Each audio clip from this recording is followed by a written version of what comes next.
வணக்கம். நான் உங்கள் அன்பு ஜோதிடர் பீதாம்பரக்கண்ணன், பிருகு நாடி ஜோதிடர் பீதாம்பரக்கண்ணன். இன்று என்ன நிகழ்வு பார்க்க போகிறேன்னா,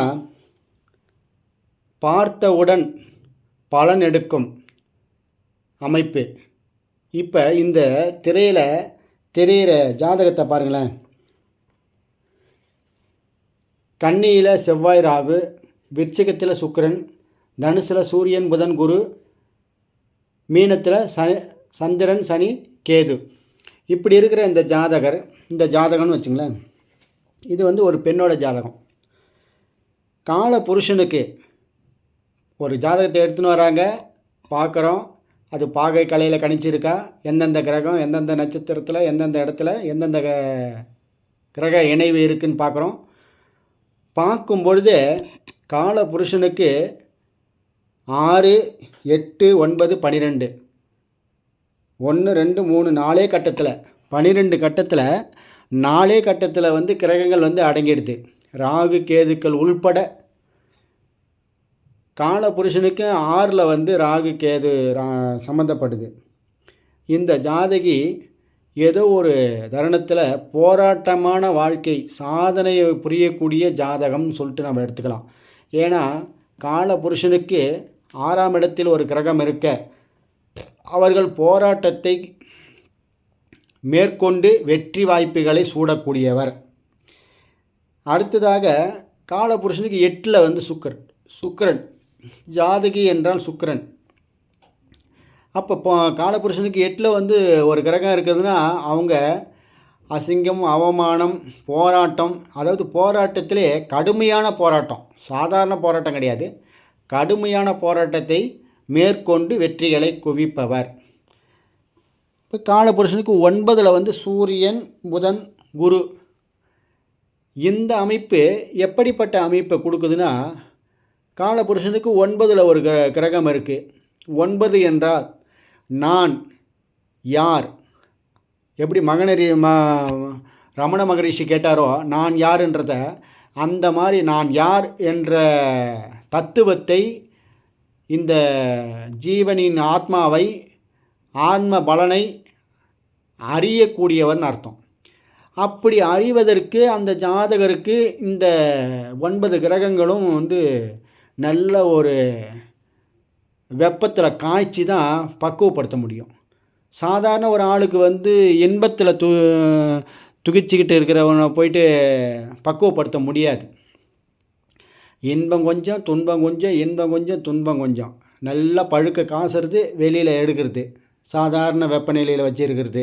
இல்லைன்னா தண்ணியில் கூட சில கர்மச்சாரிகள்லாம் தண்ணியில் கூட சில மெட்டீரியலை சுருகுவாங்க. அது மாதிரி இவங்களுக்கு நல்ல ஒரு காலம் பன்மடங்காக போயிட்டுருக்கோம். அதுக்கப்புறம் சிக்கலான ஒரு காலம், அப்புறம் ஒரு நல்ல ஒரு காலம். அப்படிலாம் நான் யார் என்றதை உணர்றது தான் தனுசில் ஒரு கிரகம் இருக்க எந்த ஒரு ஜாதகர், நீங்கள் பல கோடி ஜாதகங்களை எடுத்து ஆய்வு பண்ணி பாருங்கள்.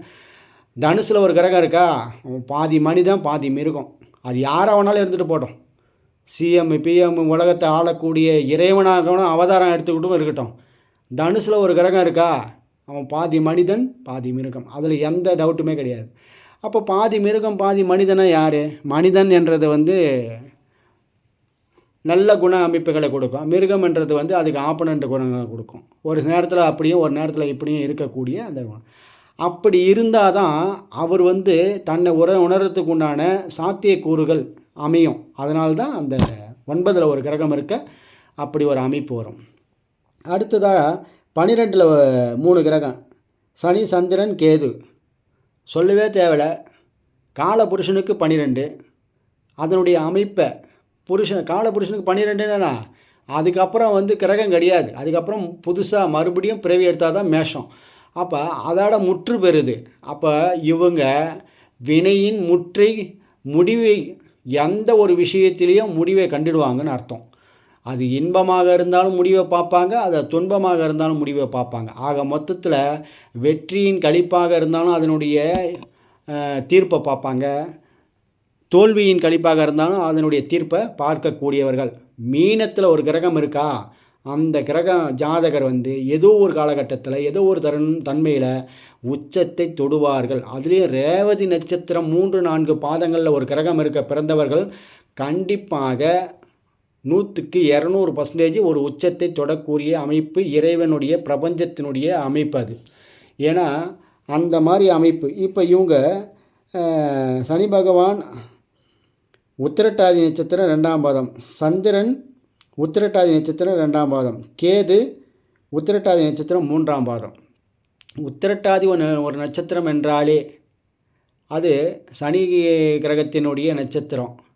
சனி என்றால் சூரியனுக்கு தொலைதூரமாக விளங்கக்கூடிய ஒரு நட்சத்திரம், குளிர்ச்சியான நட்சத்திரம், நிதானமான ஒரு நட்சத்திரம், தடை தாமதங்களை கொடுக்கக்கூடிய ஒரு நட்சத்திரம், காம இன்பத்தை அதிகமாக பரப்பக்கூடிய ஒரு நட்சத்திரம். சனி இல்லைன்னா காமமேன்றது ஒன்று இல்லாமே போயிடும்.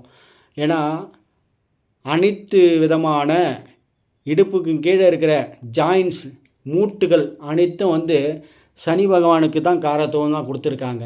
அதெல்லாம் அது இருந்தால் தான் எந்த ஒரு இல்லற வாழ்க்கைக்கு இன்ப துன்பத்துக்கு அதை அனுபவிக்கக்கூடிய அமைப்பு இருக்குது. அதனால தான் உத்திரட்டாதி நட்சத்திரம் என்றால் எல்லாருமே ஒரு ஒரு புள்ளியாக பார்க்கக்கூடிய நட்சத்திரமாக இருக்கும்.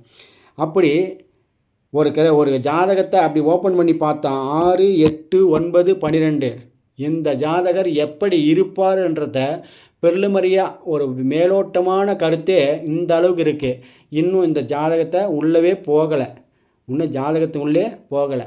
அப்போ காலபுருஷ தத்துவத்தின்படி ஒரு ஜாதகம் எப்படி அமைஞ்சிருக்கு, இன்னும் கிரக இணைவுகள் இருக்குது, 1-9 தொடர்பு இருக்குது, அவங்களுடைய ஏரிய நட்சத்திரம் இருக்குது, பராசரர் முறைப்படி அதை லக்கணங்கள் இருக்குது. அதெல்லாம் பார்க்கும் பொழுது என்ன அமைப்பு கொடுக்கும்? இப்போ பாருங்கள், சுக்கிரன் கேதுவோட சம்பந்தம், ராகு செவ்வாயோட சம்பந்தம். சுக்கிரன்னா ஜாதகி போயிட்டு கேதுவோட சம்மந்தப்படுறாங்க, 1-5 தொடர்பு. செவ்வாய் ராகுவோட தொடர்பு பண்ணுறாங்க. இவங்களுக்கு இல்லற வாழ்க்கை, திருமண வாழ்க்கை எப்படிப்பட்ட அமைப்பில் இருக்குன்னு சொல்லிட்டு பார்த்த உடனே சொல்லிடலாம். இவங்களுக்கு நம்ம ஒன்றும் போயிட்டு மேற்கோள் காட்டி உள்ளலாம் போயிட்டு அவங்ககிட்ட கேட்கவே தேவையில்லை, ஆட்டோமேட்டிக்காக தெரியும். அவங்களே எல்லாத்தையும் சொல்லுவாங்க. என்னம்மா விஷயம் அப்படின்னு கேட்டால் மட்டும் போதும், ஆட்டோமேட்டிக்காக கொட்டுவாங்க, இந்த மாதிரி விஷயங்க அப்படின்னு. அப்போ இவர்கள்லாம் என்ன பண்ணணும்னா காத்திருந்து லேட் மேரேஜ்னு சொல்லுவாங்கள்ல, அந்த மாதிரி பண்ணணும். அதில் கூட நிதானங்கள் வேணும். ஆனால் இயற்கையினுடைய அமைப்பை யாராலும் மாற்றவும் முடியாது. எல்லாருமே சொல்கிறாங்க தலையெழுத்தை மாற்றவே முடியாது. அந்த மாற்றத்துக்கு நாம் மாறிக்கணும். நாம் அந்த மாறக்கூடிய அமைப்பு, அதுக்கு தான் மனித இனத்துக்கு மட்டும்தான் மனம் என்ற சந்திரன் ஒன்று இருக்கார். மற்ற எல்லா உயிரினங்களுக்கும் மற்ற கிரகங்கள் அமையும், ஆனால் சந்திரன் என்ற அமைப்பு இருக்காது. ஆனால் மனிதனுக்கு மட்டும்தான் இன்றியமையாத சந்திரன் அனுதினமும் ஒரு நட்சத்திரத்தில் பயணம் பண்ணிகிட்டு இருப்பார். அவர் தான் நமக்கு மேற்கோள் காட்டுவார். அப்போ பிறகு நந்தி நாடி ஜோதிடத்தில் ஒரு ஜாதகத்தை ஓப்பன் பண்ணி அப்படி பார்த்தாலே அவர்களுடைய அமர்ந்த கிரகங்களுடைய அமைப்புப்படி அவர் அந்த வாழ்க்கையில் எப்படியோ ஏதோ ஒரு தருணத்தில் வாழ்க்கையை வாழ பிறந்திருக்கிறார் என்றதை மிக எளிமையாக, துல்லியமாக, நேர்த்தியாக நம்ம எடுத்து சொல்லிடலாம். இதுபோல் உங்களுடைய ஜாதகத்தை நீங்கள் பார்க்கணுன்னா என்ன டிஸ்கிரிப்ஷனில் என்னுடைய நம்பர் கொடுத்துருப்பேன், என்னை நீங்கள் தொடர்பு கொள்ளலாம். இந்த வீடியோ பிடிச்சிருக்கும் பட்சத்தில் லைக் பண்ணுங்கள், ஷேர் பண்ணுங்கள், மற்றவர்களுக்கு அனுப்பி விடுங்க.